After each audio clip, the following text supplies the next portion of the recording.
Nasayang lang ang oras mo, ginugol sa mundo.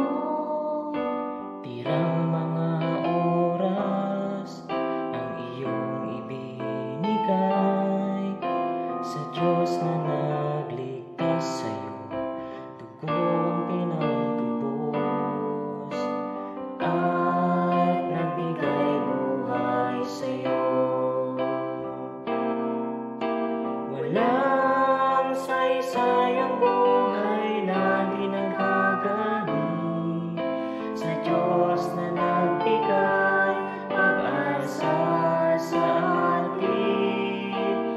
Buhay at lakas na hiram sa Panginoon, huwag ipagkait at ialay sa Kanya.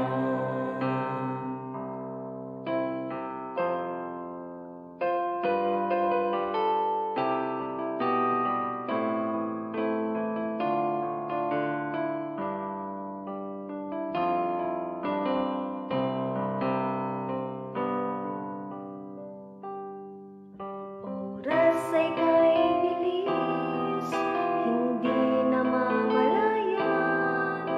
Lumipas ang isang araw sa walang kabuluhan. Halina't maglingkod hanggang sa huli. Huling hininga ng buhay ay sa Kanya ibibigay, sapagkat Siya ay tapat sa atin. Walang saysayang buhay na di nagagani sa Diyos na nagbigay pag-asa sa atin. Buhay at lakas na hiram sa Panginoon, huwag ipagkait at ialay sa Kanya.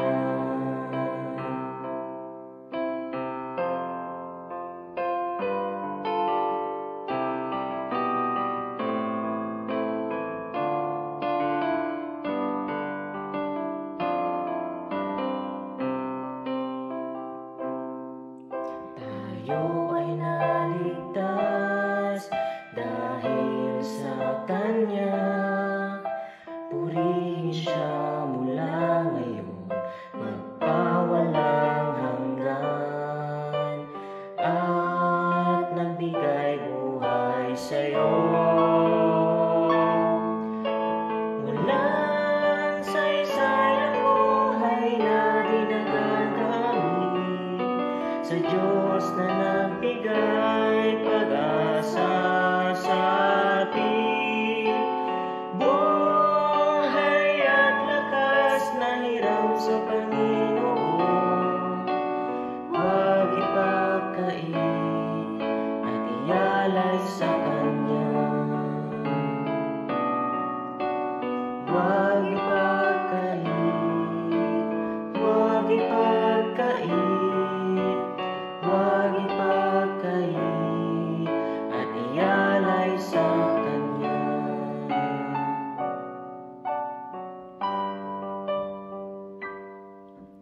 At ialay sa Kanya.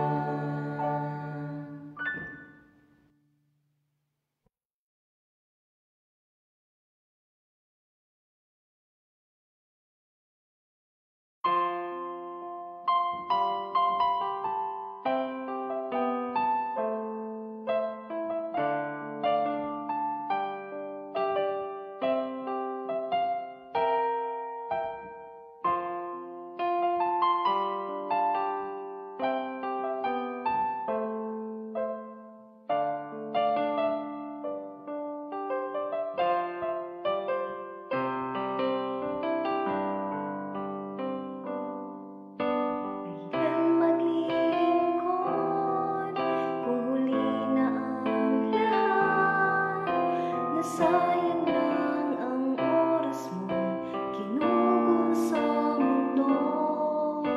Tirang mga oras ang iyong ibinigay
sapagkat siya ay tapat sa atin. Walang saysay ang buhay na di nagagamit sa Diyos na nagbigay pag-asa sa atin. Buhay at lakas na hiram sa Panginoon, huwag ipagkait at iyalan sa Kanya.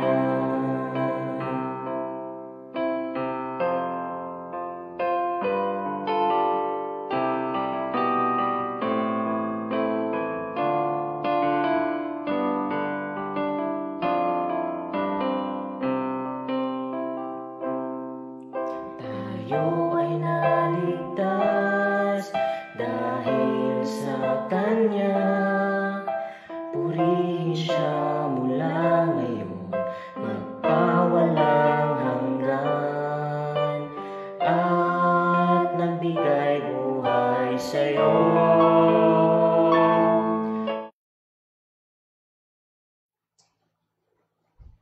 Okay po, so good morning, good afternoon, and good evening sa lahat po ng ating mga viewers ng Real KGB Believers. Once again, ito po ang inyong pong lingkod, Pastor Jonathan Pascual from King James Bible Baptist Church. And this is a live video, and this will be uploaded sa ating pong YouTube channel. No? So again, marami po salamat sa inyong mga prayers, at marami po salamat sa inyong pong pag-support sa ating pong channel. At patuloy po panalangin at pag-share sa ating pong mga videos. Actually po, marami pong nakakapag-view nito at marami pong sabihin natin pinagpapala sapagkat po ito pong ating ginagawa is a information drive. No? Pinapaalam natin sa tao yung mga bagay na hindi po common, hindi po alam ng maraming tao. So, and it is the purpose of this is to arm everyone, yung mga po may desire na matutunan ang katotohanan, arm them with the truths from the Word of God, and maging familiar po tayo sa history. So again, kuha po tayo ng Bible verse, no? Na pwede po nating pagbulay-bulayan sa oras po ito. Punta po tayo sa 2 Corinthians chapter 4. 2 Corinthians chapter 4. Okay, check po natin po sinabi ng Bible dito sa 2 Corinthians chapter number 4. Alright. Okay. Dito po sa verse 2. 2 Corinthians chapter 4 verse 2. And after this, tayo po ay magpipray. 2 Corinthians chapter 4 verse number 2. 2 Corinthians 4 verse 2, but have renounced the hidden things of dishonesty, not walking in craftiness, nor handling the word of God deceitfully, but by manifestation of the truth, commending ourselves to every man's conscience in the sight of God. Tayo po manalangin. Dakilang Diyos, Amang Banal, maraming salamat po muli o Diyos sa gabing ito, Panginoon, na kami po ay narito o Diyos upang mag-aral, Panginoon. At dalangin po namin o Diyos ang part 2 ng about sa Roman Catholicism, Panginoong Diyos. Dalangin po namin o Diyos, Oh God, gawin niyo itong pagpapala sa bawat mananampalataya. At ito, Panginoong Diyos, ang paraan, Panginoon, upang mabuksan din o Diyos sa mga kapatiran or mga unsaved loved ones, Panginoong Diyos, mga friends, Panginoon, na kung saan ay patuloy na sila'y nandyan, Panginoong Diyos, sa sect na ito, Panginoong Diyos. Lord, tulungan niyo po ang aming pong tagapagturo, Pastor Jonathan, at gamitin niyo, Diyos, ang platform na ito, ang Real KGB, Panginoong Diyos, na pagpapala sa bawat isa po. Maraming salamat. Ito pong aming dalangin sa pangalan ng aming Panginoong Jesus. Amen. Amen, amen. Okay po, so actually, napakaganda po ng ating binasang verse, no, as our opening verse. Bakit po ito maganda? Because it gives us a warning, no? It gives us a alarm, no? na hindi po lahat ng humahawak ng Bible, hindi lahat po ng nagtuturo na and they claim to be religious, they claim to be teacher of the Bible, ay dapat po paniwalaan ka agad. Because ang sabi ng Bible dito, but have renounced the hidden things of what? Dishonesty. So meron mga dishonesty nangyayari, not walking in craftiness, nor handling the word of God deceitfully. So there are people who are using the word of God deceitfully, no? But by manifestation of the truth, commanding ourselves to every man's conscience in the sight of God. Not only that, in verse number 4, it says like this, in whom the small g means God here is Satan, the God of this world hath blinded the minds of them which believe not, lest the light of the glorious gospel of Christ, who is the image of God, should shine unto them. Okay, so pag-aralan po natin ngayon mga kapatid, ngayong gabi, ang patungkol po sa history, history, brief history of the Roman Catholic Church. The brief history of the Roman Catholic Church. Okay? So, dito po sa ating chart, okay? Makita natin na ang Roman Catholic Church po ay may claim sila. This is their claim. Alright? Itong claim po nila. They claim that the church of Roman Catholic Church came from the Lord Jesus Christ. And they use the proof text of Matthew 16:18. And they said that the rock there, yung rock po doon sa Matthew 16:18, is Peter instead of Jesus Christ. No? Dapat talaga si Christ yun. No? And then they said that Peter, from the apostle, okay, Peter is the first pope. First pope siya. And then from him, the prince of the apostles, from there, okay, is the succession of popes from there, no? So ito po yung ito yung standard na teaching nila. So from Matthew 16:18, sabi ni Christ, upon this rock I will build my church. And that rock, according to the Roman Catholic teaching, sa catechism po nila, alright, sa teaching po nila, that is Peter. And then, yun po yung first pope, at mula doon is the succession of popes.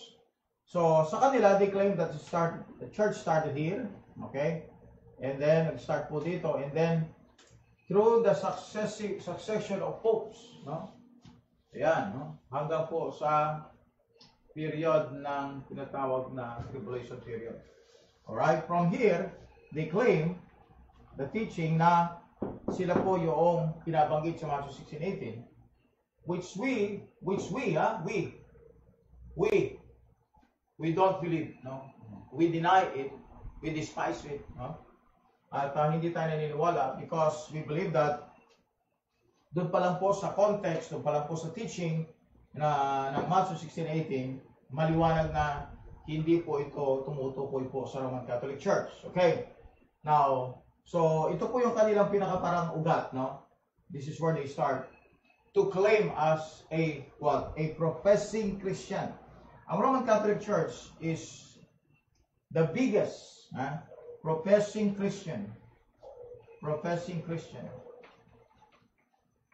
All right?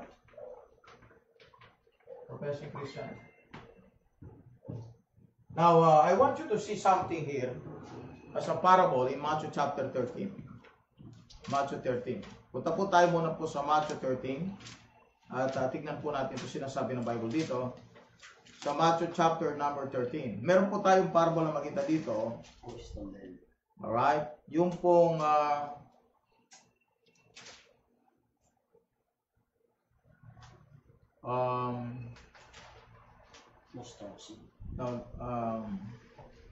where's that? Okay. Look at this one, no? Verse number 31 up to verse number 32. Matthew chapter 13, verse 31, another parable put he forth unto them, saying, The kingdom of heaven is like a grain of mustard seed, which a man took and sowed in his field, which ended in the least of all seeds. Yeah. But when it is grown, it is the greatest among herbs, and becometh a tree, so that the birds of the air come and lodge in the branches thereof. Alright. So ito pong yung mustard seed na yan, parable of the mustard seed. Alam niyo po kung sino yan? That's Roman Catholic Church. That's Roman Catholic Church. Sabi niya, another parable but put forth unto them, saying, the kingdom of heaven is like a grain of mustard seed, which the man took and sowed in his field. Remember, ang mustard seed is talking about a certain faith. A certain faith. A certain faith. At itong faith na ito, okay, nag-grow ito, which in that is least of all seeds, but when it is grown, it is the greatest among herbs, and becometh a tree, so that the birds of the air come and lodge in the branches. Alright? Now, the mustard seeds have to do with faith. The birds of the air are pictures of unclean spirits. No? Unclean spirits. Now, may mga birds po dito, at naging, itong mustard seed na ito, naging tree. Alright? Naging tree siya. At yung tree, pinagtirhan ng mga birds. Unclean spirits. Alright? At ito mga unclean spirits nito, these are what? These are unclean spirits. Ito yung sinasabi na Bible, birds. Now, kung inyong makikita, kung pupunta kayo sa Revelation 18, no? May connection ito dito. Alright? Tingnan niyo ha. You go to Revelation 18, verse 2. Ano yung basa ng verse? Revelation 18, verse number 2. And he cried mightily with a strong voice, saying, Babylon the great is fallen. It is become the habitation of devils, and the hold to every foul spirit, and the cage to every unclean and hateful bird. See that? Mula dito, mustard seed lang siya. Sa kailan nag-start yan dito? Ha? Tapos nag-grow siya into a tree, at according to the Bible, siya naging tirahan ng unclean spirits or birds. And I want you to see something doon sa Vatican, no? Tignan mo nga anak to sa Vatican yung seat doon, yung upuan ng Pope. Sa Vatican, seat.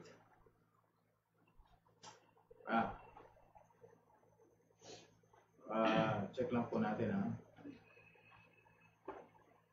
Sige. Sige. Yan. Yung that one. Yung isa. Korea piece of Cheros. Yeah. Tsaka pwede rin yung isa. Pwede mo rin.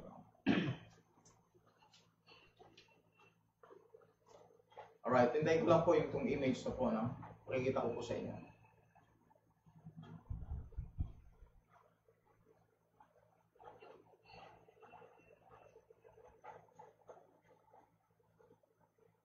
Okay. Tapos yung isa naman. Okay. Wait lang po natin. Alright.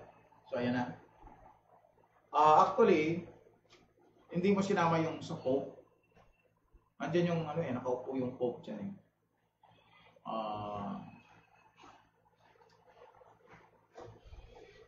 yan Kitang-kita. My goodness. Kailan po natin mga kapatid kasi pinapaste po meetings.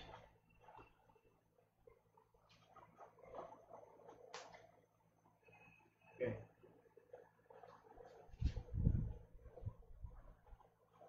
Yeah, good.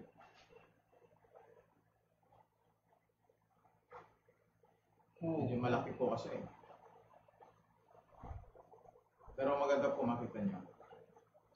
Actually, ito pong ipakita natin, isang image po ito, sa loob mismo ng Vatican. Just to show you na mismo po yung mga furnitures, yung mga carvings, yung pong mga statues, na nilagay po nila, yung mga pictures na inilagay po nila mismo doon sa altar, no? Kung saan po yung sa St. Peter Basilica, yung pinaka-altar po ng St. Peter Basilica, yung pinaka-church ng Roman Catholic Church doon po sa Rome, ay meron kang makikitang something, no? Something. You will see na itong ano na ito ay ayan, no? Okay. So actually doon sa taas, no, nakikita niyo yung taas. Marami kayong makita doon ng mga birds, mga ibon, no? Pero makita niyo in the closer look, makita niyo yan kapag lumapit yan. Alam niyo, mga kapatid, ang itsura po niyan ay mga demons, demonic. Sa loob ng altar yan, ha? Ayun, kita niyo yun, ha? See? Yung mga parang maliliit na mga tao na may mga pakpak sila. And if you're going to see them closer, you will see it's not a picture of holy things, but it's a picture of unclean spirits. Okay? So, maliwanag kapatid na sinasabi ng Bible na itong faith na ito, hindi po ito Christian faith, ha? This is not Christian faith. This is about the Roman Catholic Church. Another parable here. Matthew 13. Then you will see the verse 33. The parable, okay, of leaven. Amen. Matthew chapter 13, verse 33, another parable speak he unto them. The kingdom of heaven is like unto leaven, which a woman took and hid in the 3 measures of meal, till the whole was leavened. Alright? Yung leaven po na yan, actually, that leaven is false teaching. Leaven of Pharisee, alam niyo yun? Di ba? The Bible? The leaven of Pharisee. False teaching po. Kung inyong makikita, ang naging result po ng, according to sa parable, ang naging result, naging result ng leaven is 3 meals. 3 meals, right? Kaya yan, 3 meals. Yung leaven po kasi false teaching. Itong leaven na ito, they mix with the dough. Alright? With the flour. Okay? Palagi ito, no? So, niluto niya ito, produce ito ng itong 3 measures of meal. Sabi niya, nalagyan ng leaven lahat. At lumaki ito, no? Okay? So, ang ibig sabihin nito, itong 3 meals na ito, sa history, ito yung false teaching na na-introduce ever since doon sa Christianity. So, anong nangyari? Nag-mix sila sa Christianity. So, kaya nga ang Roman Catholic Church professing Christian, nag-mix po siya ng leaven, ng false teaching, at nakapag-produce ng ano yan? Roman Catholic Church, the Greek Orthodox, okay, and then the Protestant Church.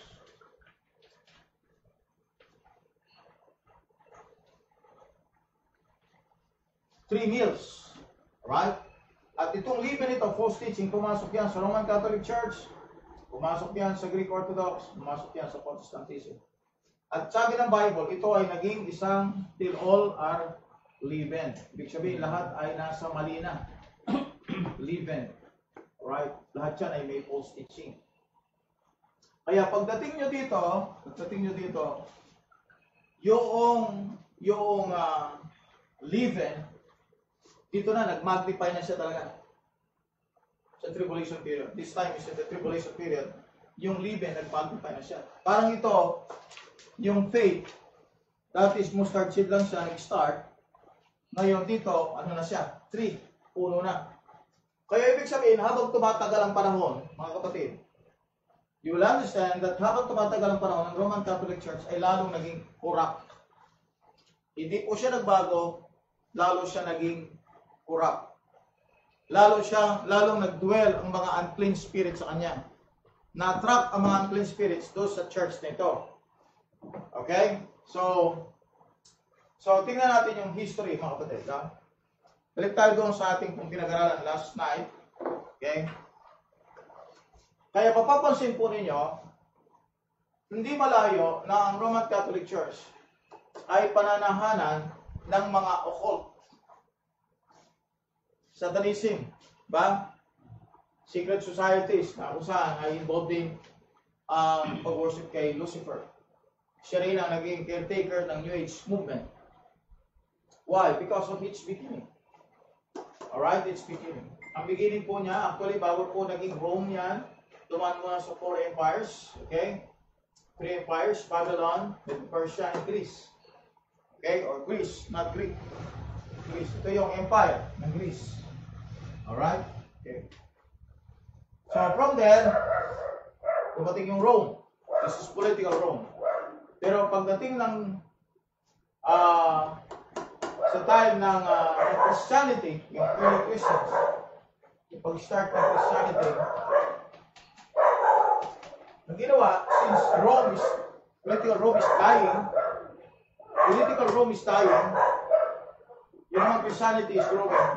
So, ang ginawa niya, nagkaroon ng Edict of Toleration sa panahon ni Constantine, Edict of Toleration. And then, nag-protest itong si Constantine na Christian din. Karoon ng Edict of Toleration.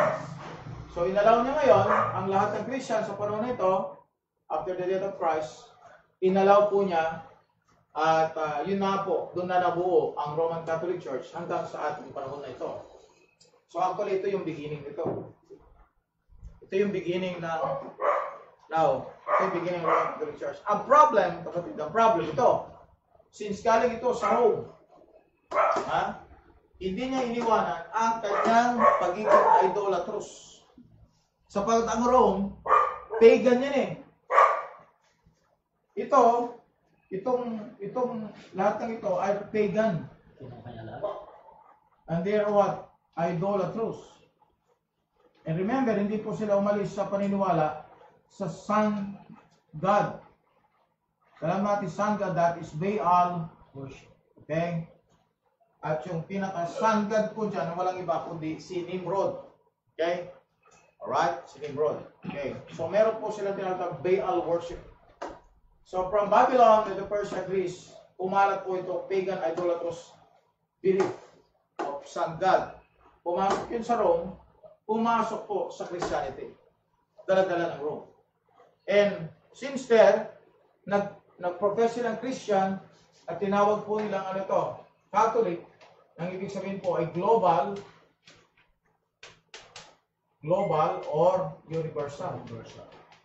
Okay? Universal. There you go. Kaya nga po, sa time ng tribulation period, pagkakaroon ng one world. Diba? One world one world government, one world religion. Kasi, bakit? Sino ang precursor nito? Just the Catholic Church. Kasi yung word na Catholic pala means what? Global or universal. Sa tribulation period, sinasabi ng Bible, there will be one world church. One world church. Okay? Now, since the beginning, ang Roman Catholic Church po, hindi po siya talaga Christian. As I've given you the reason, dahil sa mga beliefs po nila. Ang una, yung salvation. No? Hindi sila niwala ng salvation is by grace. Okay, so, ang Roman Catholic Church po ay naniniwala sa mga councils. Itong mga councils na ito, actually, mga una ito yung pinakauna, yung Council of Nicaea. Kung saan po, dito po, nag-start yung talagang, kung saan nag-ground, nag-ground yung foundation. Tinayo yung foundation. Marami pong mga teachings po na dito nagsimula, na dala-dala ng Roman Catholic Church hanggang ngayon. Yung Council of Nicaea. At yung pinaka-last na council po nila ay tinatawag nilang the Vatican II or the Ecumenical Council. Okay? The Ecumenical Council. Vatican II. Okay? Sa Ecumenical Council, ang ginawa naman nila dito, they accepted all non-Catholics as brothers. Tapos, they changed from Latin, yun po kasing ang gamit nila ng Latin language sa kanilang mga mass. And they changed it to vernacular language. Okay, mother tongue nila. Oh. At yung priest, dati nakaharap siya doon sa crucifix. You know, at habang tinataas niya yung hostia, okay, gagawin naman ng priest, harap na. So yun ang changes. Pero actually, ang ecumenical movement talaga, or the ecumenical council is for the purpose na pabalikin lahat ang tao, o papasukin lahat ng tao sa under the wings of Rome, Roman Catholic Church. Kaya tinanggap nila lahat ng faith na brothers and sisters nila. Just like yung Muslim, just like yung Hinduism, Buddhism, yung paganism, no? Yung Satanism siguro, tinanggap na rin nila dyan. The Protestantism and everything, tinanggap nila po dyan sa tinatawag nilang Vatican II. Alright? Now, so yun po ang kanilang reason kung bakit po in-establish ang Vatican II. Upang sa ganun po, kasi nga, tanda natin, nagkaroon ng tinatawag nilang counter-reformation sapagkat ang Protestant po, dumami po sila. No? Dumami. Nag-increase ang number. So, ang ginawa ni Ignatius de Loyola ay nag-create po siya ng tinatawag na Inquisition. Inquisition. So, itong Inquisition na ito, upang sa ganun, pigilan ang pag-increase ng mga Protestants. Ang mga Protestants during this time, no? Itong time nito, I just want to erase this one, no? Okay, erase lang po natin saglit. Erase ko lang saglit, brother, para kasi meron ko susulat dito. Alright? Okay. So, ang susulat ko po dito kasi sa baba, ito. Let's say, ito po yung time ng 1500 AD. Okay? So, ito yung start ng Reformation. So, during this time also, habang nag-increase ang Reformation, Protestant group, Protestantism. Okay? So, sa history, ito pinakamatinding kalaban nila sa history. Bakit? Because through Luther, binuksan po niya isip ng mga tao. At they went out of the Roman Catholic Church. Sunod-sunod na yun. Pati si King Henry VIII, nagtayo siya ng Church of England. Si Martin Luther naman, diba, yung Latin Vulgate ni Jerome, yun po yung pinaka-prominent na ginagamit ng mga tao during those times. Tapos, total darkness. Wala yung truth, no? Hindi napapangaral ng libre at malaya.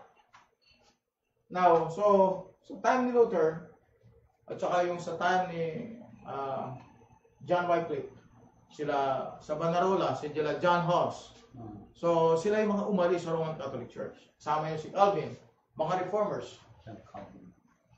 So, nagtayo po sila ng Protestantism. Now, para i-counter ito, ang tawag dito, counter-reformation. Para i-counter ito, counter-reformation, para i-counter po ito, dito po na-establish yung tinawag nila Inquisition. Alright? Ang ibig sabihin po ng Inquisition is a bloodshed. Dito po, maraming mga namatay, no? One example yung pong, yung sa Saint Bartholomew, just to get the, yung Inquisition po, ang purpose po niyan ay to stop the growth of the Protestantism. So, ang ginawa po ni Loyola, si Loyola po isang Jesuit priest. At bawat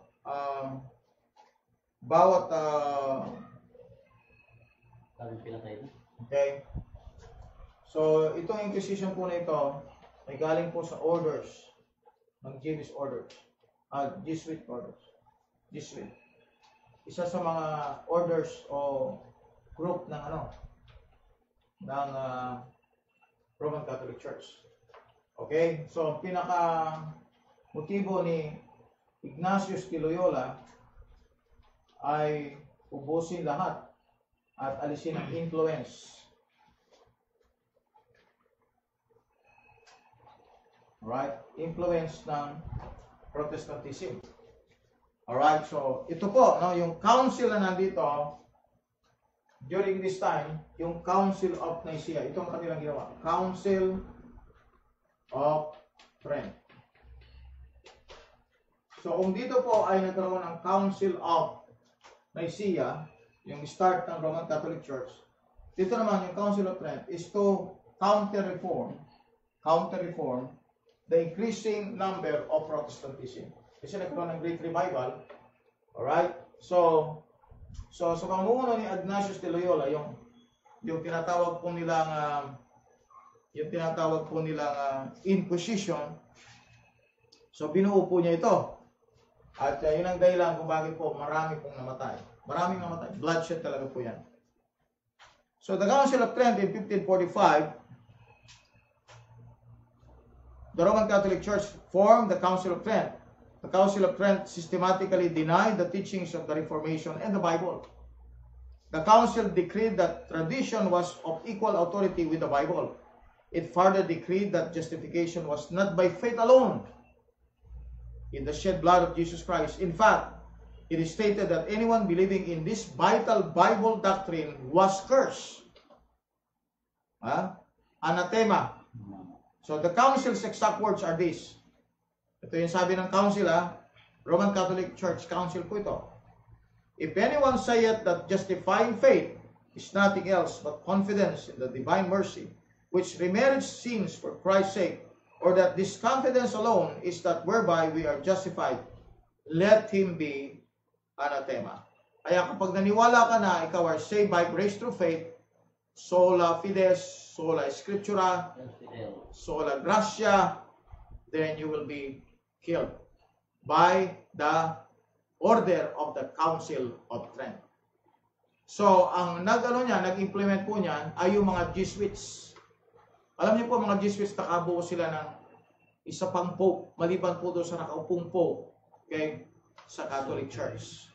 Meron po silang Pope na isang tawag nila, the Black Pope. Ang Black Pope po ay pinaka-head ng mga Jesuit orders. Okay? Remember, ang Jesuit po ina-form to counter-reform. At pinamunuan po yan ni Ignatius de Loyola. Kaya pumasok po yung Inquisition. Now, I don't know, pero may time sana tayo, ipakita natin yung Inquisition. Anong ginawa ng Roman Catholic Church sa panahon ng Inquisition? Actually, umabot yan sa ating panahon because sa ating bansa, sa country natin. Kaya sobrang tapang ng mga praile dito po sa bansa natin. Because that's the time, alam niyo po, nung nasakop ang bansa natin in 1521, nag-start na po mga kapatid na binubuo yung Counter-Reformation. So, pamagitan ng ang Counter-Reformation, ginawa po nila, kung ang mga Protestants, nagta-travel po sila sa different islands of the world, ang Roman Catholic Church, nag-travel din siya. Okay? Di man pansin? Sinong dala-dala ni Ferdinand Magellan? Di ba bakit meron siyang priest na kasama? Kasi nga, ang gagawin po nila, magko-convert din sila. Kung ang mga Protestants nagko-convert din sila ng mga islanders para maging Roman Catholic. Kaya ang counter Tapos hindi lang sila nagko-convert, they are killing Protestants. Kaya makita ninyo, nung panahon na discover ang Philippines, dala-dala po yung mga Franciscan and Dominican priest. At maybe merong mga Jesuit priest doon. Okay. The head of the Jesuits. Sandali. If the Council of Trent didn't intimidate the Bible-believing Christians, what else did the Roman Catholic Church use to restrict them? The second source that Roman Catholic Church used to attempt to overthrow the Bible's hold on Europe was called the Society of Jesus. Itong Society of Jesus na ito yung Jesuits. Jesuit order. The Society of Jesus. The Society of Jesus, whose members are known as Jesuits, was founded in 1534 by a Spaniard by the name of Ignatius Loyola. Loyola was born Don Inigo Lopez de Recalde in the castle of Loyola in the province of Guipuzcoa in 1491. As a youth, he was known to be treacherous, brutal, and vindictive. He was referred to as unruly and conceited soldier. Loyola was wounded at the siege of Pampeluna in 1521, crippled by a broken leg and plagued by a limp the rest of his life. He could no longer serve in military manner. To replace his life of physical conquest, he turned to spiritual conquest. Loyola formed an elite force of men who were extremely loyal to Roman Catholic Pope. The goal of these men was to undermine Protestantism and heresy throughout the world and bring all of mankind into subjection to their Pope. Their training would require 14 years of testing and trials designed to leave them with no will at all. They were to learn to be obedient. Loyola taught that their only desire should be to serve their Pope. Hanap ka anak ng yung Inquisition habang binabasa ko ito. Inquisition. Roman Catholic Church Inquisition. Alright. Now, the head of the Jesuits is called the Black Pope. Black Pope. And holds the title of general, just as in the military. That they were to be unquestionably loyal to this man, and their church is reflected in Loyola's own words. Let us be convinced that all is well and right when the superior commands it also. Even if God gave you an animal without sense for master, you will not hesitate to obey him as master and guide because God ordained it to be so. He further elaborates, we must see black as white if the church says so. Doon po sila loyal, no? Sa Pope. Did the Jesuits kill people? Not necessarily. They were not created to be the foot soldiers of the Roman Catholic Church. Instead, they were to infiltrate the intellectual world and subtly sway the world into the Roman fold. The Jesuits were to be Vatican's plainclothesmen. They were founded to be a secret society that was to slip in behind the scenes and capture the positions of Protestant leadership. The Jesuits knew that to capture the positions of leadership of any particular country or organization is to conquer the entire body. They would become the teachers of the next generation of Protestant leaders and secretly instill into them the Catholic dogma. These future leaders would then take their place as teachers of Protestantism and open the Romanizing of the Church of England. So ito pong Jesuit orders, ang purpose po nito, kapatid, is to infiltrate. At not only that, to establish. So sila yung mga teachers. So makita po ninyo, karamihan po sa mga universities na kanila pong mga tinayo,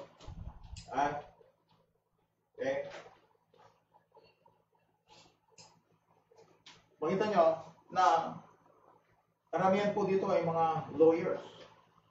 Alam niyo bakit lawyers? Ang purpose nila kung bakit lawyers ang mga universities na tinatayo nila, sapagkat they're going to build the nation.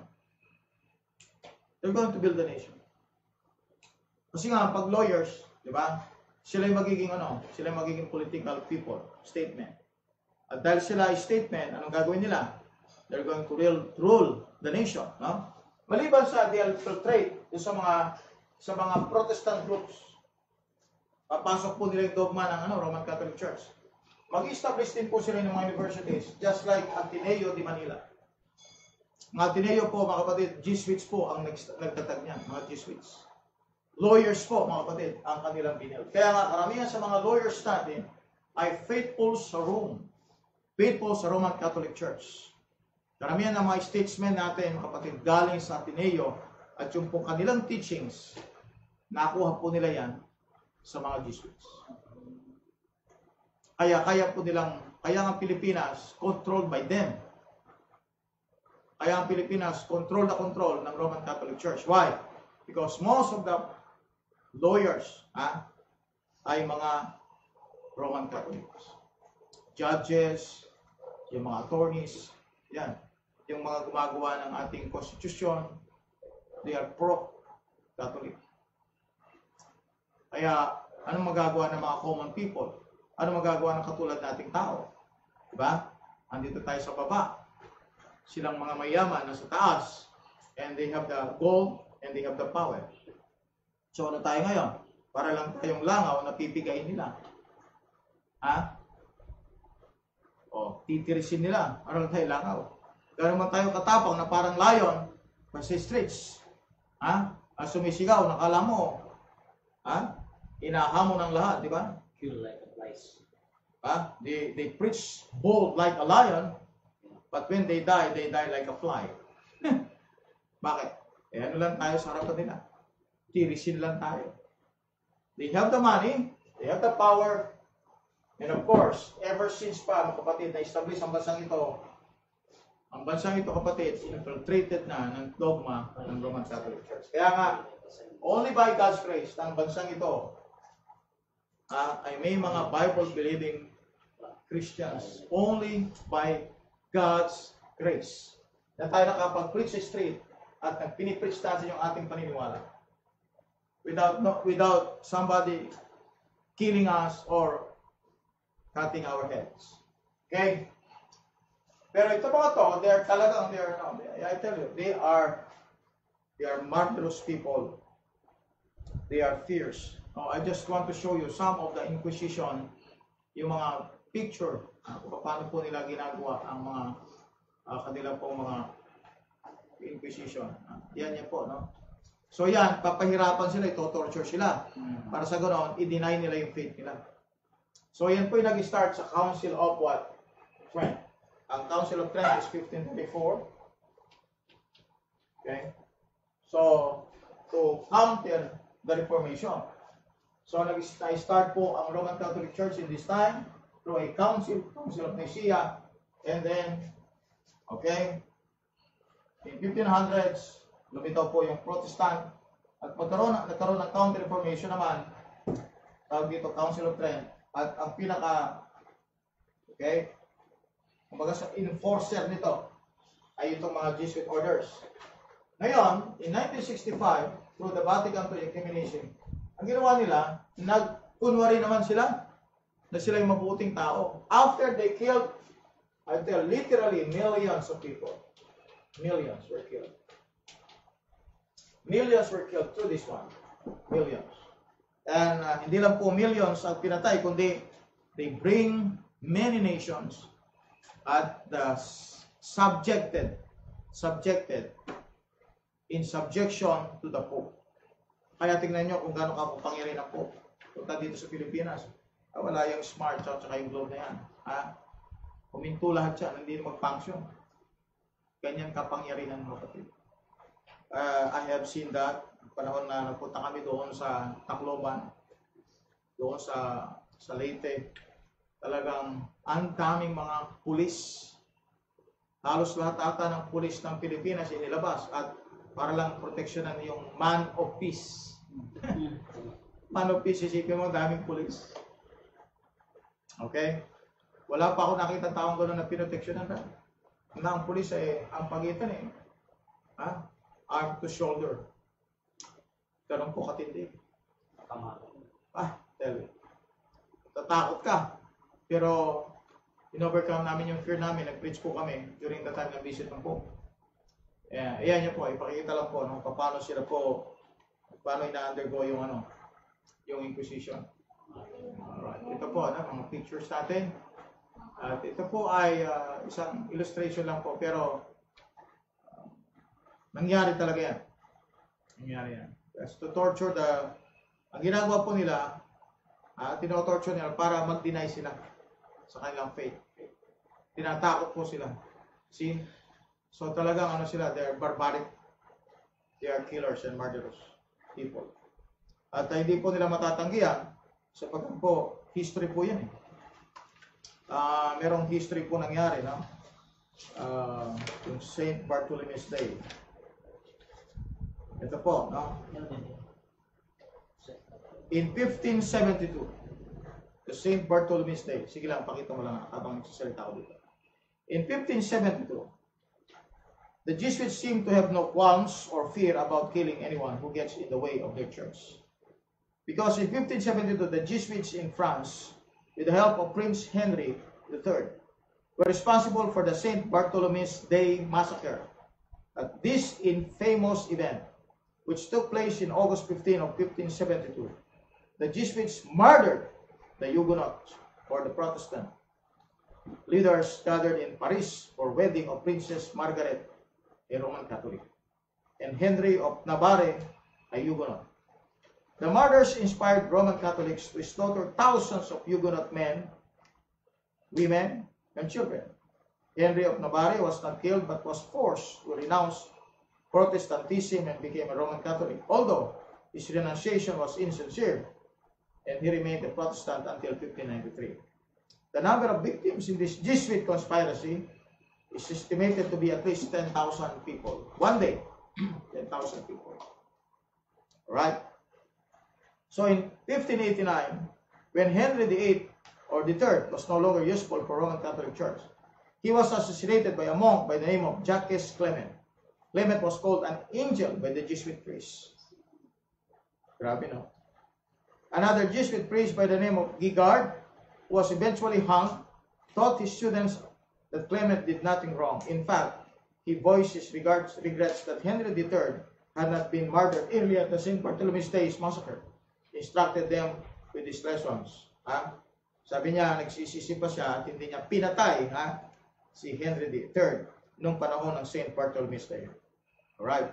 So, yung mga assassinations ng mga kings, sila po ang na-involve dyan. Okay? So, may mga history po tayo dyan. Okay? Now,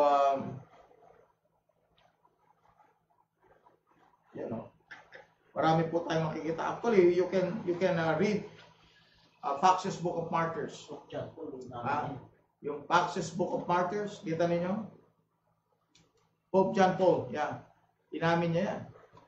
Right? Pope John Paul II.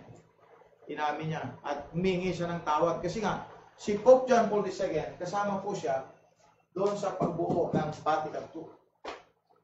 Hindi pa po siya Pope, Cardinal pa lang. So, binuo po nila yan for the purpose na humingi ng tawad sa mundo sa ginawa nila sa Inquisition. At ibalik ang kalooban ng mga Protestant at maging brother with the Roman Catholic Church. Kaya nga makita ninyo, yung mga Protestants na mga preacher, just like Billy Graham, they are conniving with the Roman Catholic people. Alam niyo bakit? Because yan ang effect ng ecumenism. Yung charismatic movement, yung mga evangelicals, yung modern versions, ang effect po niyan, galing po yan sa Vatican II. Okay? So ngayon, para bang ang tingin natin sa Rome, nagbago na. Mga kapatid, hindi po nagbago ang Rome. Hindi po nagbago ang Roman Catholic Church. Tuloy-tuloy pa rin po ang kanyang ginagawa. Now, the secret societies, occultism, Illuminati, Masonry, Knights of Templar. Ito po mga kapatid ay isa sa mga arm nila. Parang ganito lang yan. Parang ganito lang. Parang web lang yan. Parang web. Yan.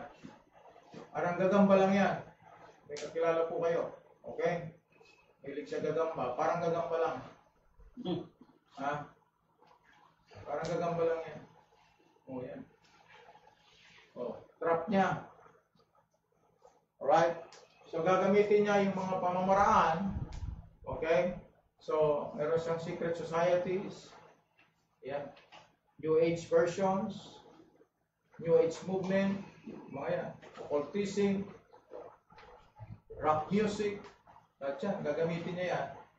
And lahat yan, kapatid, is a trap. Para lahat yan makuha ng spider. And that spider, walang iba, kundi ang Vatican. Okay? And of course, sa likod ng Vatican ay walang iba, kundi yung God of this world. Diba? 2 Corinthians 4 verse 4. See?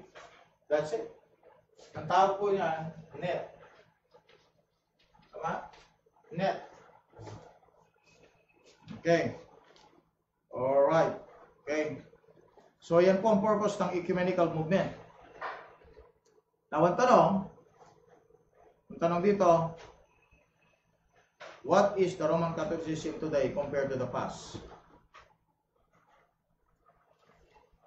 What is the Roman Catholicism today compared to the past? There is no change. Remember, this Roman Catholic Church ay winarn po tayo ng Bible. Punta po tayo sa Matthew 7. Winarn po tayo ng Bible tungkol po sa church na ito. Matthew chapter 7.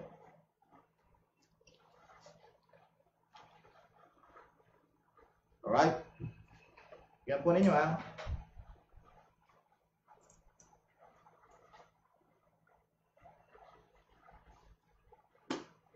Verse 17 up to 23. 12 up to 16. Matthew 7. Matthew 7 verse 12 to 16. Matthew 7 verse 12 to 16. The Bible says, "Therefore all things whatsoever ye would that men should do to you, do ye even so to them, for this is the law and the prophets. Enter ye in at the strait gate, for wide is the gate, and broad is the way that leadeth to destruction, and many there be which go in therein. Because strait is the gate, and narrow is the way which leadeth unto life, and few there be that find it. Yep. Beware of false prophets, which come to you in sheep's clothing, but inwardly they are Ravening wolves. driving wolves. Ye shall know them by the fruit. Do men gather grapes of thorns or figs of thistles?" Oh, yan. Nakita natin. Diba? Sabi na, beware, verse 15, beware of false prophets which come to you in sheep's clothing, but inwardly they are ravening wolves. So, ang ginawa po nila, they pretend to be, dito po sa Vatican II, kaya makita nyo si Pope John Paul II, isa sa pinaka-angelic face yun eh. Si Carol Toyola, baga na na, is like a, ano yun eh, parang ano siya eh, parang, Czechs, no? Parang Czechoslovakia, something like that. Siya po ay si Pope John Paul II. No? Carol ang pangalan? Carol. W-A-J, Tayola, something like that. Okay. Yun po ang kanyang name, and he pretend to be very angelic. Actually po, inassassinate po yun, di ba? Right? Oh. Sabi nga nila, yan daw yung Antichrist. Kasi yung Antichrist kasi mabubuhay siya. Sabi nila. Popular siya. Kasi very popular. The most popular po. Kasama po siya dito sa Vatican po. Binuya. At makita ninyo, nagpipretend sila na good sila. Si Pope Francis, alam niyo bakit Francis yan? Kinuha po niya si Francis de Assisi.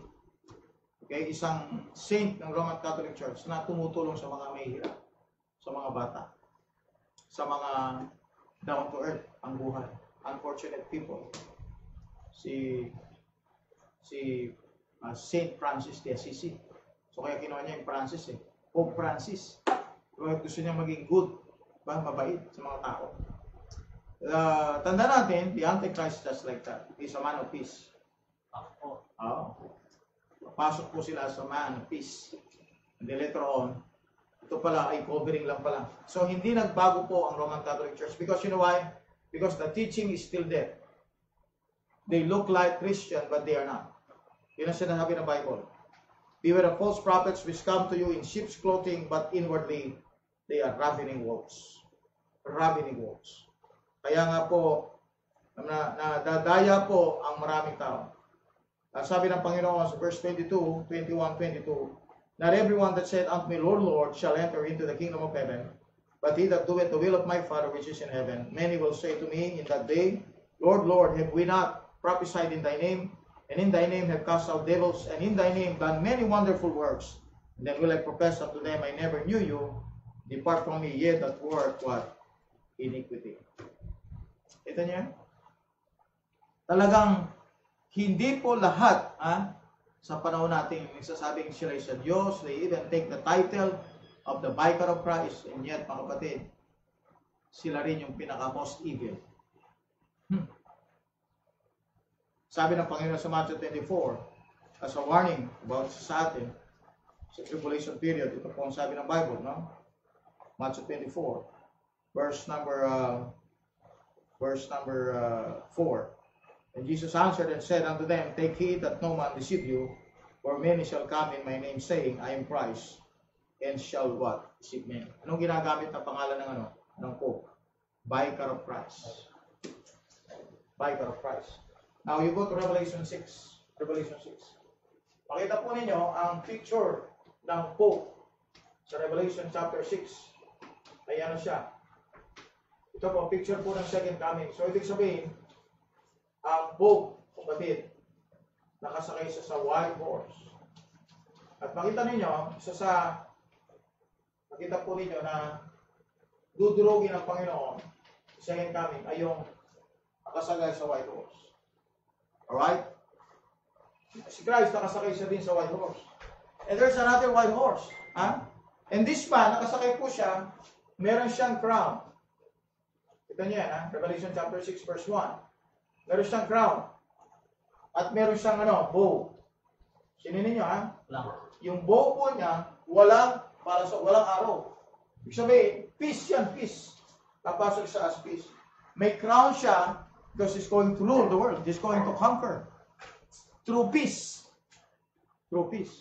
Kaya nga sa 1 Thessalonians, have you seen that? Revelation chapter 6. Kita niyo? Verse 1. Revelation 6:1. Revelation 6:1.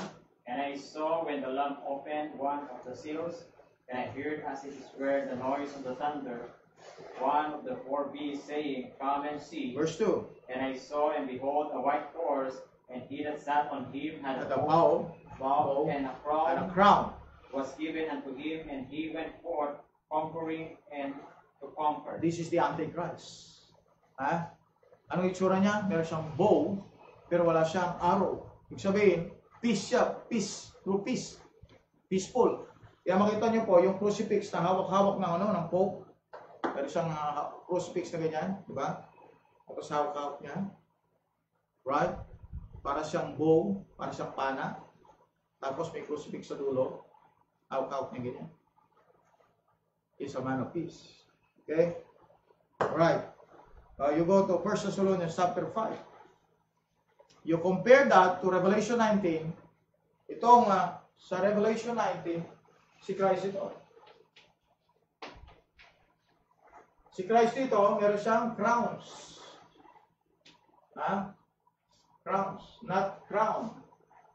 Ito crown lang. Ito yung crown ng Pope. Ito yung crown ng Pope. Ito yung nasa ulo nila. Ito, crowns. At nakasakay din siya sa white horse. Okay, magkakamali po doon sa differentiation na yun. Okay, so 1 Thessalonians chapter 5. Tignan po ninyo yung sigaw ng mga tao. Okay? Kaya makita rin nyo, nakaganon siya. Anong sign na yan? Peace. Sign of peace, right? Peace. Pero hindi nyo ba alam, kapatid, that sign is what? Also a sign of kill. Pretending. Kaya hindi po nagbago ang Roman Catholic Church. He looks to be peaceful, pero kung sino siya talaga, he is a killer. Alam niyo po, lahat po ng kingdom builder are killers. See? That's Nimrod. Mighty hunter. Sa Babel, right? Remember? Genesis chapter 10:8. Nimrod. See that? The sign. Temporal power yan. Political at spiritual. Kaya nakaganon sila. And they said that's the sign of peace. Actually, hindi po yun. That's a sign of conquering. The temporal power, which is a political power. Kaya nga po, ang Vatican po, both po siyang religious at saka state. It's a political power. A religious power. Dalawa po. Kaya ganyan, dalawa.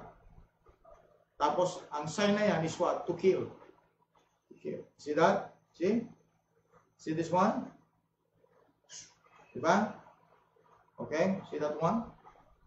See that one? Okay, X. Sign of X. Sign of X. That's a sign of Antichrist. See? Alright. 1 Thessalonians chapter 5. Verse 3. For when they shall say peace and safety, and sudden destruction cometh upon them as travail upon a woman with child, and they shall not escape. You see that? Peace. Kaya world peace, world peace, world peace. Bago magkaroon ng rapture, okay? Bago magkaroon ng rapture, ang sisigaw ng mga tao, peace! Ang sisigaw ng Roman Catholic Church, peace! Ang ipagpe-pray nila, peace! Peace on earth. Peace on earth. Goodwill to men. Yan ang palagi nila sinasabi. Pero ang totoong peace, dito manggagaling. Yeah. Not from the Roman Catholic Church. Because the purpose of Roman Catholic Church is to kill, conquer, through infiltration, setting up universities, and conniving with the secret societies. The mga secret societies. Kaya nga secret eh. Okay. They're going to connive with the secret societies. Sasabihin nila, peace and sudden destruction. Alright? So, i-recapitulate po natin, kapatid. Lahat po yan, ay galing po dito sa 2 Corinthians 4:4, the God of this world. Okay? So, it's going to teach wrong doctrines to counterfeit the true Christianity. Pumasok po siya through the time of Nimrod sa Babel. And then, pumalag po ang teaching na yan. Ito po sa empire na yan, sinasabi sa Book of Daniel. And then, matatapos po yan, doon po sa pagdating ng Panginoon, this is the stone. Natuturo po doon sa image. Alright? So, Daniel chapter 2. At ang Rome po, mga kapatid, is a conglomeration of this power. Conglomeration, ibig sabihin sama-samang mukha, culture, and philosophy. Okay? At ang Rome, mga kapatid, makapangyarihan, siya po yung namuno. Actually, kung inyo makita doon sa image ng, ng Daniel's colossal image, yung paa, yung 2 legs, mahaba. At mahaba. Kasi pinakamahabang nag-rule yan sa buong mundo. For the next 2,000 years, siya pa rin ang nag-rule through the Roman Catholic religion. Wala na yung political Rome, pero yung Catholic, global, universal Rome, andito pa rin. Hindi siya umalis hanggang sa period ng tribulation period. Alright? Pinagtibay siya ng kanyang mga teachings. First, sa time ni Constantine 313 AD, the time ng Nicaea, and then the rest of the councils, marami pong councils yan.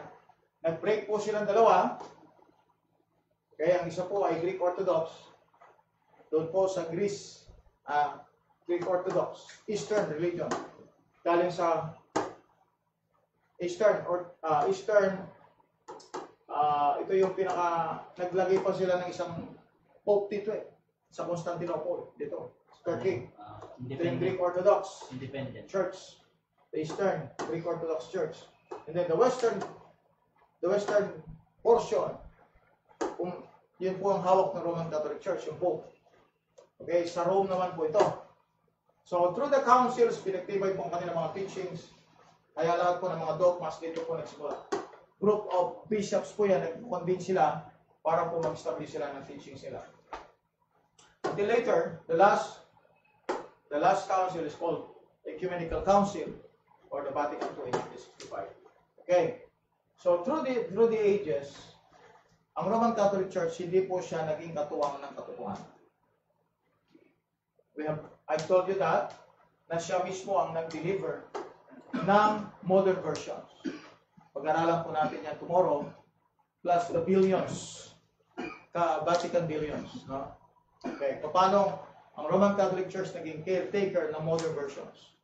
Okay, so by claiming Matthew 16:18, they said, we are the true church. With the succession of the Pope from Peter up to the time, up to our time.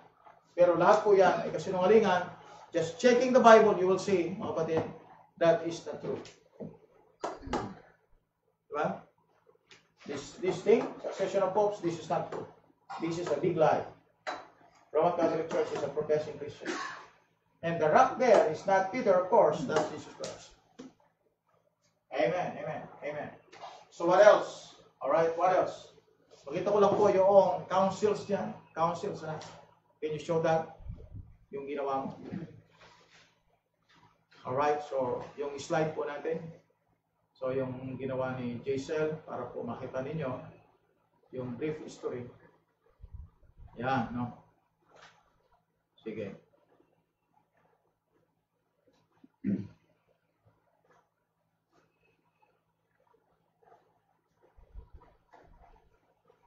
Okay. So yan po, no? During the time ng Ephesus, lumitaw po yung time ng Smyrna, Pergamos. Yung Pergamos po, doon lumitaw po yung tinatawag nilang Nicaea period, sa Thyatira period, then the Sardis, and then the Philadelphia period.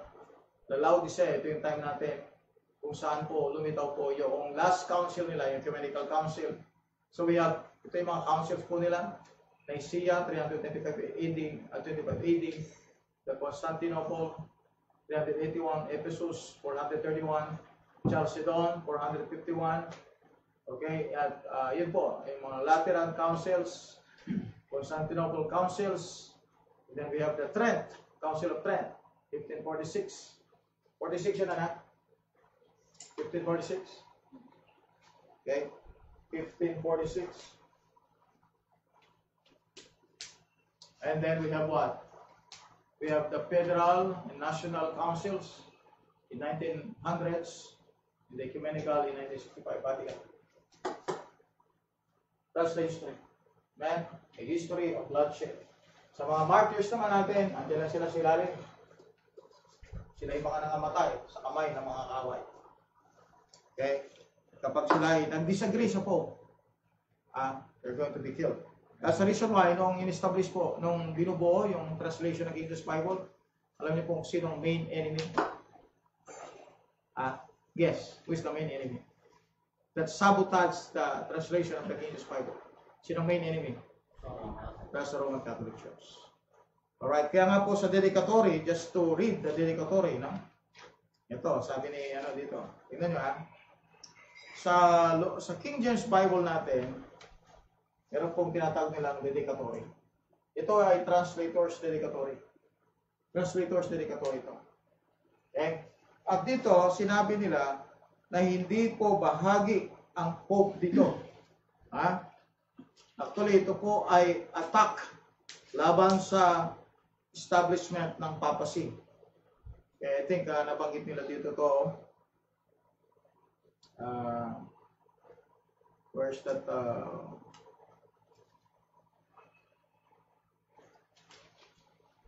Saglit lang po, no? May pinanggit dito na tungkol sa papacy. Where's that? Kung makita. They have that, Brad? Para hanapin mo. Kung makita. Wow.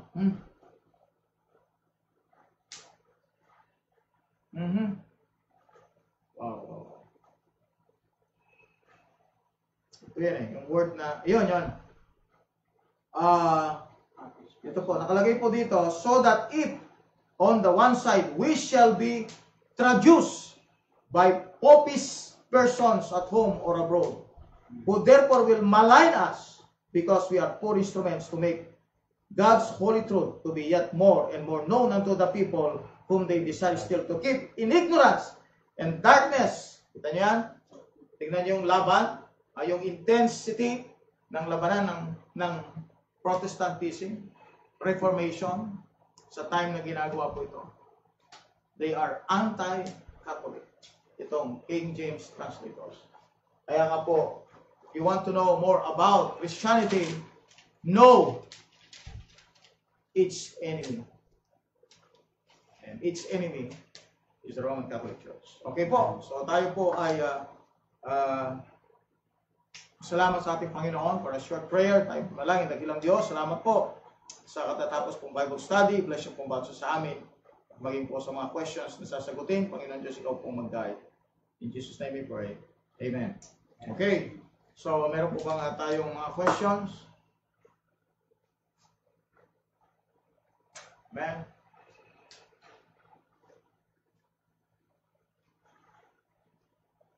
Good. Good.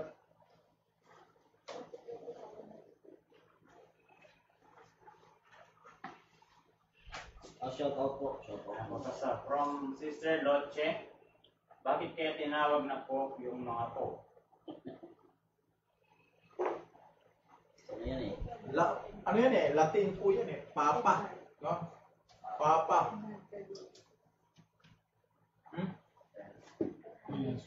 Papa, Pope. Ba? Or nursing father.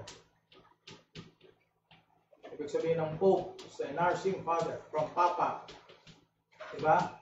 Kaya makita niyo yung word na Paps. Kita niyo? Paps. Ano yun? Gatas, diba? Gatas, diba? Breastfeeding, Paps. Diba? See that? Nursing father. Yan ang Papa o Pope. Okay? Kasi ang tingin nila, yung Pope ang nagbibigay sa kanila ng sustenance. Yung Pope. Acting father. Yeah. Tama yan. Nursing father. Next question ba? Mm. From Brother Ednard Cargulio, yung hand gesture po ng mga kamay ng mga Pope is that incidence po na pareha sila ng sign ng Baphomet. Oh, yeah. That's right. Diba? The sign, okay? The sign of the Baphomet, that's the sign of the Pope. Nimrod pa yun. Kasi, saan siya galing? You will see that this is a Baal worship. It's a Baal worship. Nimrod, the mighty hunter before the Lord. Baal worship. As may satanism talaga. Pakita mo ulit yung picture ng ng anak, yung sinabi ko kanina, yung Pope, yung seat ng Pope. Merong isang picture doon eh. Di ba meron kang merong isang doon. Vatican seat of the Pope. Yan. Alright, so tingnan niyo sa likod po ng yan, sa likod ng mismo ng Pope yan.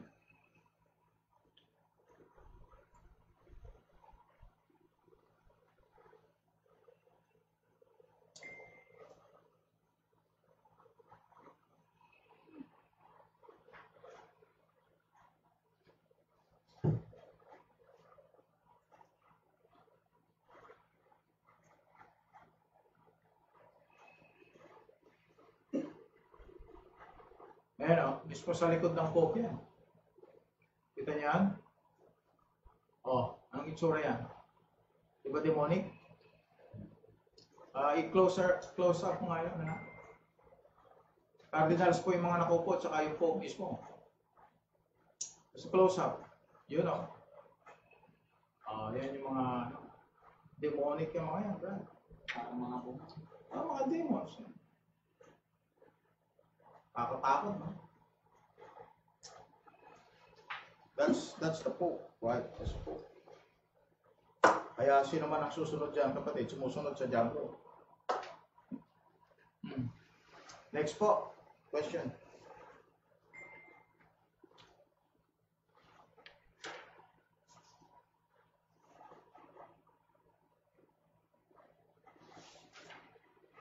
Okay? Question ba, sir?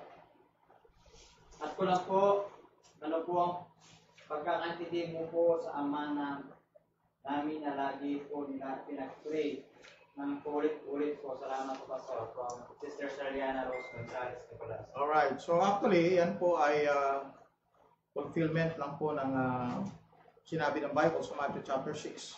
Na yung mga pagan, yung mga heathen, yan po ang kanilang paraan ng pananalangin, no? Paulit-ulit. Matthew chapter 6. Ginawa po nila, kinote po nila yung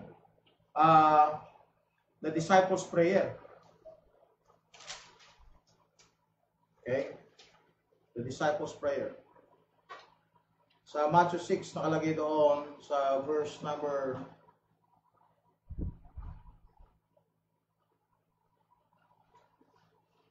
Matthew 6.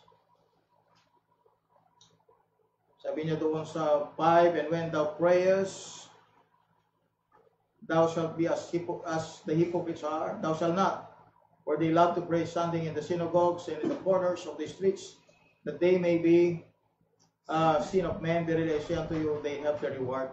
But thou, when thou pray as enter into thy closet, and when thou hast shut thy door, pray to thy Father which is in secret, and thy Father which sit in secret shall reward thee openly. But when ye pray, use not vain repetitions. Use not vain repetitions as the heathen do. Yan po yung rosary, no? Hail Mary. When you pray, use not vain repetitions as the heathen do, for they think that they shall be heard of their much speaking. Alright, yun, no? Tapos, pagkita sa verse 9, nakalagay doon, of this manner, therefore, pray ye, our Father which art in heaven, hallowed be thy name. So, dito po, hinango yung Ama namin. But actually, this prayer is not our prayer. This is the prayer of the apostles. Mga Hudyo po sila. Because they have yung Father dyan is the Father in heaven. Ba? Okay? Oh. Tapos yung kingdom dyan, that's the kingdom of heaven. That's a millennial reign of Christ. Kaya hindi po pwedeng ipag-pray ng mga pagans yan. Hindi po pwedeng ipag-pray ng mga Gentiles yan. Sapagkat ito sa a Jewish prayer. Okay? Sige po. Alright. So makita po ninyo na sangkatutak po ng mali, na? Hindi pa nga natin pinag-usapan yung idolatry dyan na ginawa nila. Actually po, isa sa mga council po nila, ay doon po nila inaccept po yung teaching ng idolatry. Yung pag-worship sa ano? Pag-worship sa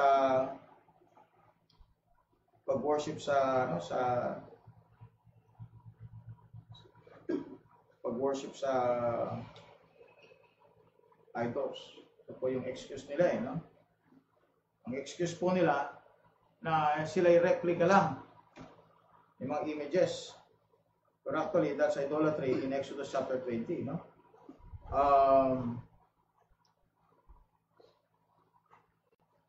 Yan.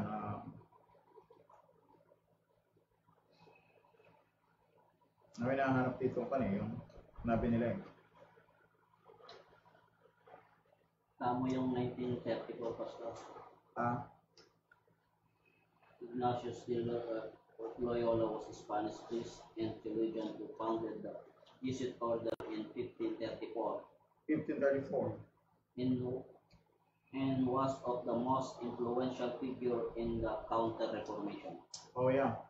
So isa sa mga council po ay pinagtibay po nila yung pag-venerate ng mga saints. Yan, yung mga venerate ng mga saints. Plus, yung pong pag-worship nila, o pag-venerate, di naman tinatawag nilang pag-worship. They just venerate the images of the saints. Kaya pumasok po ang pagsamba sa Diyos. Actually po, makita ninyo, masyadong malawak po ang Roman Catholic Church. Actually po, yung mga superstitious belief dito sa Pilipinas, ay yan po yung, na-encourage ng belief ng Roman Catholic. Yung mga paniniwala ng Pilipino. Alam niyo po, ang purpose kasi kung bakit hinayaan na ganyan, pinaniwala ang tao sa mga ganyan, upang sa ganon, manatili sila sa dilim. At magsubmit sila doon sa mga pari, sa mga priest. Okay? So marami po tayong pwedeng i-cover, pero it takes a lot of time. Hindi po kaya ng 3 araw itong discussion natin sa Roman Catholic Church. Kasi hindi pa nga tayo pumunta doon sa confessional no? May yung magko-confess yung tao sa priest. Alam niyo po ba kung anong ginagawa niya? Ginagawa po nila yung katulad ng Old Testament. Na pupunta ka sa priest para sa kapatawaran ng kasalanan mo. Ginagaya nila yung Old Testament way. Maging simple po. Lagi. Oo. Canonize 1622. So,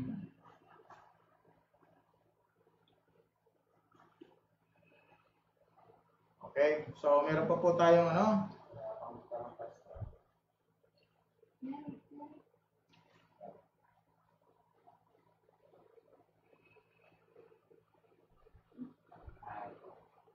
From Sister Josephine Raganas, Taluon. Thank you po. Yeah. Ayan, from Ednan Pergulo. Brother Ednan Pergulo, out of curiosity lang po, Pastor, yung dalawang witness po ba sa tribulation na sina Moses and Elijah, modern clothes po ba suot nila, like tuxedo? Sobrang modern na po kasi, di ba, sa time ng tribulation. They're going to be seen as, they're going to be identified, no? Si Elijah kasi meron siyang itsura eh, no? Unique sa kanya 'yon. Parang si John the Baptist, meron siyang itsura, unique sa kanya. So meron siyang animal skin na suot, no? It's like a camel skin, like that, no? So si Elijah, meron siyang old clothes, talaga siyang identified, talaga siyang gano'n siya. And maybe Moses like that. Kasi bakit? You go to Matthew 17, na-recognize ka agad dito eh. Transfiguration. Oo, na-recognize ka agad ni Peter. Eh, bakit sila magsusot ng tuxedo? Eh, worldly yun.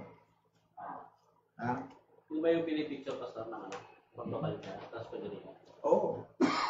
Actually, itong transfiguration ito yung picture ng ng second coming. At anong itsura nila sa Matthew 17? Tingnan nyo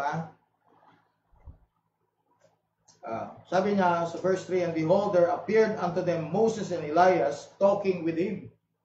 Then answered Peter and said unto Jesus, Lord, it is good for us to be here.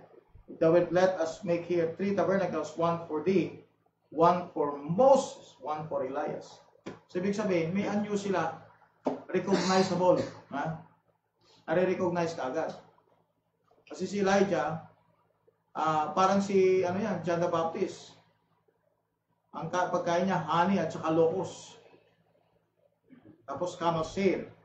Tignan natin sa Matthew 3, yung itsura ni John the Baptist, Matthew 3. At hindi na kailangan magbago. No? At kailangan pa sila mag-tuxedo, anong purpose ng tuxedo? Eh, sinusot ng tuxedo kapag may ballroom. O kaya sa mga corporate group. Okay? Eh, hindi naman sila business-minded. Ano sila? Preacher. Okay? Look at verse 4. Matthew 3:4. And the same John had his raiment of camel's hair. Ganito po yung itsura din ni Elijah. The Old Testament, and a leather girdle about his loins, and his meat was locust and wild honey. See that? So recognizable siya. Tagala daw po niyang tanong, Pastor. Ngayon lang daw niya naalala. Ay, gano'n. Buti naalala. Okay? Meron akong subject bukas. Oo. Okay, so wala na po ba? Question natin, Brad? Sabi po ni Sister Shaliana Rose, tapos po, Pastor, kapag kumain ng hostya, kapag dumikit daw po sa ngala-ngala, makasalanan daw po. Traditional belief. Ganun ang ginagawa ko na. Oo. Kaya bibilugin mo na lang. Usually naman gano'n naman talaga mangyayari. Didikit talaga eh. Kasi nga hindi mo minangalot eh. Didikit talaga. Okay, so wala na pong tanong so far. Wala po. So kung wala na pong question, i-save nyo na lang po yan para sa araw ng Friday, tomorrow. At least po ay ma-cover pa po natin yung mga naiiwan na subject. Sa subject po natin bukas, yung Vatican Billions. At saka kung ano yung connection ng Roman Catholic Church sa modern versions. Okay? So, manalangin na po tayo. Salamatan natin ang Diyos natin. Amen. Shout out po sa inyong lahat. Hindi na po nakalista. Okay. Okay lang yan.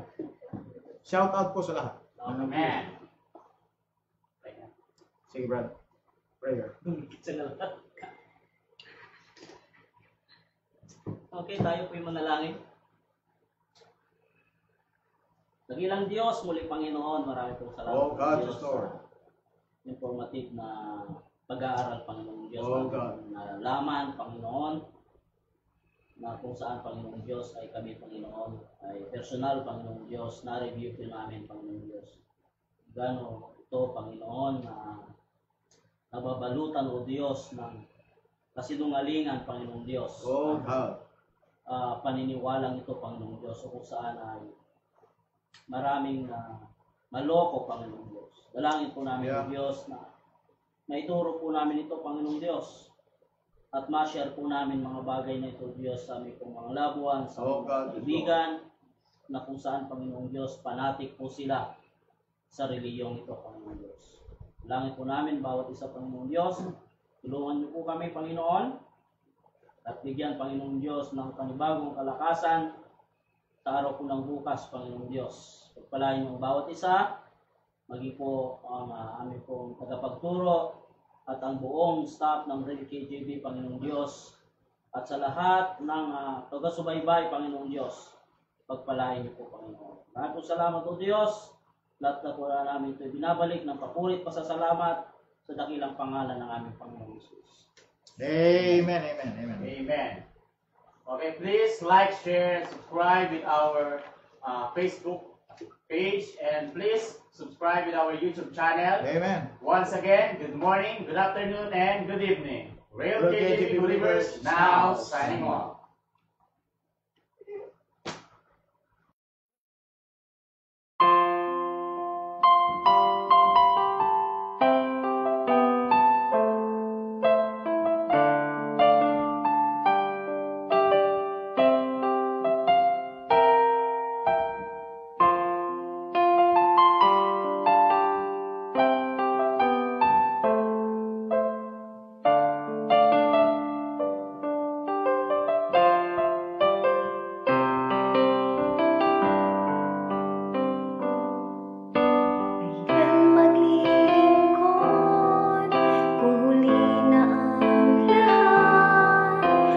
Sayang lang ang oras mo, kinugol sa mundo. Tirang mga oras ang iyong ibinigay sa Diyos na nagligtas sa'yo, dugo ang pinagtubos at nagbigay buhay sa'yo. Walang saysayang buhay na di naghaganap sa Diyos na nagbigay pag-asa sa atin. Buhay at lakas na hiram sa Panginoon, huwag ipagkait at ialay sa Kanya.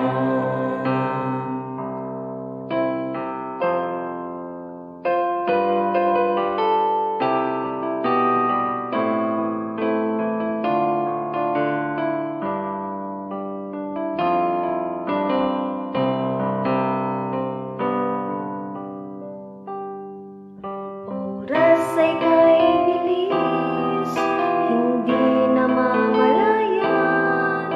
Lumipas ang isang araw sa walang kabuluhan. Halina't maglingkod hanggang sa huli. Huling hininga ng buhay ay sa Kanya ibibigay, sapagkat Siya ay tapat sa atin. Walang saysayang buhay na di nagaganit sa Diyos na nagbigay pag-asa sa atin. Buhay at lakas na hiram sa Panginoon, huwag ipagkait at ialay sa Kanya.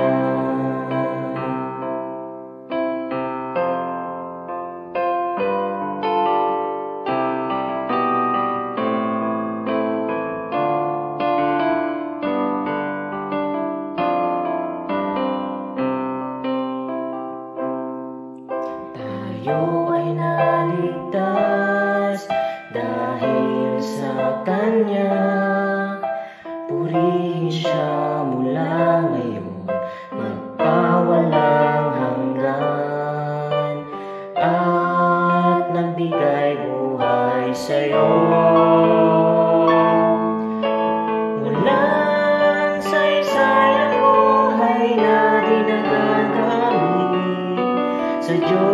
na